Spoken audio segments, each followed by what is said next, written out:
ইফতার করার সময় খাবার টেবিলে তাকিয়ে দেখলাম কোথাও বেলের শরবত নেই। আমি তখন আমার স্ত্রী শ্রাবণীকে ডেকে বললাম, আজকে শুধু লেবুর শরবত কেন, বেলের শরবত কোথায়? তখন সে মাথা নিচু করে উত্তরে বলল, আজকে বেলের শরবতটা বানানোর সময় পাইনি। কথাটা শোনার সাথে সাথে আমার মেজাজটাই খারাপ হয়ে গেল। শ্রাবণীকে তখন ধমক দিয়ে বললাম, তুমি কোন রাষ্ট্র পরিচালনা করো, বেলের শরবত বানানোর সময়টা পাও না? সারাদিন রোজা রেখেছে, একটু শান্তি করে বেলের শরবত খাবো, সেটাও আমার কপালে নেই। শ্রাবণী তখন আর কোনো কথা না বলে চুপচাপ দাঁড়িয়ে রইল। এই মেয়েটাকে নিয়ে একটাই সমস্যা, সে কোনো কাজই সম্পূর্ণ ভাবে করতে পারে না। দুপুরের দিকে শ্রাবণীকে বললাম, ফ্রিজে মুরগির মাংস আছে? ও বলল হ্যাঁ আছে। তারপর আমি ওকে বললাম, আজকে একটা কাজ করো, মুরগির মাংস দিয়ে ইফতারিতে চপ বানিও। আমার কথাটা শুনে শ্রাবণী আমার মুখের দিকে হা করে তাকিয়ে রইল। আমি তখন কিছুটা ধমকের সুরে তাকে বললাম, এভাবে বোকার মতো আমার মুখের দিকে হা করে তাকিয়ে আসো কেন? শ্রাবণী তখন বলল, মুরগির মাংস দিয়ে আবার কিভাবে চপ বানায় এটা তো আমি জানি না, এমনিতেই রোজা রেখেছি, তার মধ্যে আবার মধ্য দুপুর মাথাটা এমনিই খারাপ, তার উপর আবার শ্রাবণীর মুখে এমন কথা শুনে মাথাটা আরো খারাপ হয়ে গেল। আমি তখন রাগী চক্ষু নিয়ে ওর দিকে তাকিয়ে বললাম, তোমার মা তোমাকে কোনো কিছু শিখিয়ে বড় করেনি,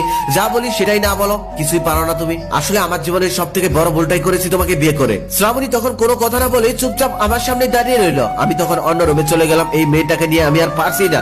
এই মেয়েটাকে আজকাল দেখলে আমার বিরক্ত লাগে, ওকে আমার সহ্যই হচ্ছে না। সেহরির সময় ভাতে হাত দিয়ে দেখি ভাত ঠান্ডা। আমি কিছু না বলে শুধুমাত্র শ্রাবণীর মুখের দিকে তাকালাম। অমনি সে আমার রাগান্বিত চেহারা দেখে মাথা নিচু করে ভয়ে ভয়ে বলতে লাগলো, আজ উঠতে একটু দেরি হয়ে গেছে, এখন গরম ভাত রান্না করলে আজান দিয়ে দিবে, তাই একটু আজকে কষ্ট করে ঠান্ডা ভাতটা খেয়ে নাও, কালকে থেকে এমন ভুল আর কখনোই হবে না। শ্রাবণীর কথা শুনে রাত করে ওকে আর আমি কিছু বললাম না, শুধুমাত্র ভাতের প্লেটটা আসান মেরে ডাইনিং টেবিল থেকে রুমে চলে গেলাম। তারপরের দিন আমার বন্ধু খালিদ ওর বাসায় আমাকে ইফতারের দাওয়াত করেছে। বাসা খুব কাছে হয়, আমি একটু আগে ওর বাসায় চলে গেলাম। কলিং বেল বাজাতে আমার বন্ধু খালিদ দরজা খুললো। তবে ওর অবস্থা দেখে আমি অবাক, কারণ ওর পুরো শরীরে আটা ময়দা লেগে আছে। আমি তখন অবাক হয়ে তাকে বললাম, কিরে তোর এরকম অবস্থা কেন? খালিদ তখন একটু মুচকি এসে আমাকে বলল, তোর ভাবিকে ইফতার বানানোর কাজে সাহায্য করছিলাম। আমি তখন খালিদকে বললাম, তুই আবার রোজা রেখে রান্না বান্নাও করিস? খালিদ তখন